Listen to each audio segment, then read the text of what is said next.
안녕하십니까, 문돌남TV입니다. 김학의 출금 사건 수사의 핵심 수사 대상자로 떠오른 이규원이 2019년 3월 22일 밤에서 23일 새벽 김 전 차관에 대한 허위 공문서에 의한 불법 출금 조치를 취할 당시 상황에 대한 충격적인 보도가 나왔습니다. 동아일보는 23일 보도에서 2019년 당시 진상조사단 사정에 정통한 한 관계자의 말을 인용해 검사 이규원이 외부에서 술을 마시다 전화를 받고 급하게 서울 동부지검으로 가서 처리했다고 말했다고 밝혔습니다. 당시 이규원은 대검 진상조사단에 파견된 상태였지만 검찰 직제상에는 동부지검의 직무대리 검사였습니다. 이로써 그날 밤 이규원에게 전화를 건 자가 누군지 밝히는 조사가 필요하게 됐습니다. 당시 이규원에게 전화를 건 자가 법무부나 출입국 본부 인물이 아닌 청와대에 속한 자였다면 불법 출금에 청와대가 직접 연루된 정황이기 때문에 사건의 파장은 걷잡을 수 없이 커집니다. 그런데 그날 밤 술을 마시고 있던 이규원에게 전화를 건 자가 누군지 조만간 밝혀질 가능성이 생겨 관심이 집중됩니다. 이번 사건을 수사 중인 수원지검 형사 3부가 이규원의 휴대폰을 최근 확보해 분석 중에 있기 때문입니다. 만일 수사팀이 확보한 휴대폰에 2019년 11월 사건 전후의 기록이 남아있다면 이규원과 통한 외부 인물들의 실체가 밝혀지는 건 시간 문제입니다. 이규원이 대검 과거사 진상조사단 내에서 고압적인 자세를 보였다는 당시 조사단 관계자들의 증언이 잇따르고 있고, 그가 청와대 이광철 민정비서관과 같은 로펌에서 근무했었고, 또 그와 사법연수원 동기 관계인 점 등을 감안할 때 휴대폰 통화 내역 분석 과정에서 검찰이나 법무부 내의 업무 협조 라인에 있는 자가 아닌 청와대 인물 등 제3의 인물이 등장할 가능성이 충분히 있어 휴대폰 분석 결과에 관심이 모아집니다.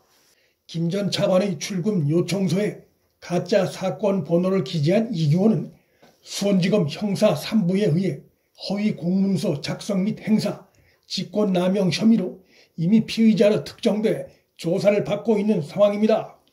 피의자로 특정됐다는 것은 수사팀이 이규원의 불법 혐의를 판단하고 수사를 벌이고 있다는 의미입니다. 허위 공문서 작성이 명백히 드러난 이규원은 구속영장이 청구될 경우 최근 법원이 이규원 자택과 사무실 등이 포함된 광범위한 압수수색 영장 청구를 거의 100% 들어준 점을 감안했을 때 그에 대한 구속영장 역시 발부될 가능성이 매우 높게 전망되고 있습니다.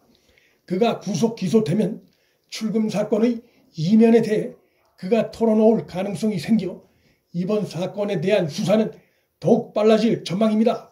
이번 사건 공익제보자는 2차 공익제보를 하면서 2019년 김학의 전 차관 긴급 출국 금지 위법성을 수사하던 안양지청이 허위 출금 요청서 작성 등 이규원의 비위 사실을 당시 포착하고 본격 수사를 하려 하자 이를 가로막은 장본인이 당시 대검 반부패 강력부장으로 있던 이성윤이었다고 폭로했습니다. 공익제보자에 의해 이성윤은 공익신고서에 피신고인으로 지정된 상태입니다. 이성윤은 당시 왜 이규원 수사를 가로막는 무리수를 행한 것일까?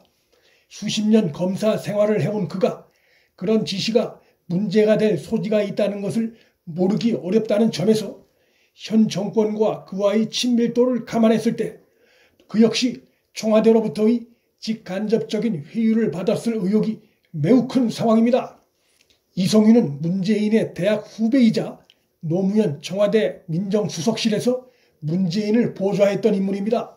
문재인과 떼려야 뗄 수 없는 깊은 관계에 있는 인물입니다. 당시 반부패부 관계자는 최근 언론과의 익명의 통화에서 안양지청이 이규원 검사에 대한 수사 개시 승인 요청 자체가 없었기 때문에 대검이 수사를 막은 게 아니다라고 주장하고 있으나 이 같은 해명은 수사 무마 자체가 없었다는 적극적인 부인과는 거리가 먼 것이어서 궁색하게 느껴질 뿐입니다. 이송윤도 사건 무마를 지시한 바 없다는 짧은 입장을 우회적으로 냈을 뿐인데 그의 대검 직계 부하들이 안양지청의 이기원 수사에 깊숙이 개입된 사실이 문건으로 드러났음에도 내가 지시한 것이 아니라는 이 같은 해명은 손바닥으로 해를 가리는 행태에 다름이 아닙니다. 김학의 전 차관 사건의 공익 제보자는 지난 21일 수사 중단 외압을 추가로 폭로하면서 국가 권력의 불법을 계속 수사하지 못하고 중단한 당시 판단을 부끄럽게 생각하고 후회한다고 공식 신고서에서 심경을 밝히면서 2년이 지났지만 늦게라도 국가기관에 의한 인권 침해를 바로잡고 불법을 저지른 자들에게 법에 따라 정당한 처벌을 바라는 마음으로 공익신고했다고 밝혔습니다. 그는 당시 사건 수사가 무마된 것 관련해 결과적으로 자신도 책임이 있는 부분이 드러난다면 어떠한 처벌도 달게 받겠다는 뜻도 함께 밝혔습니다.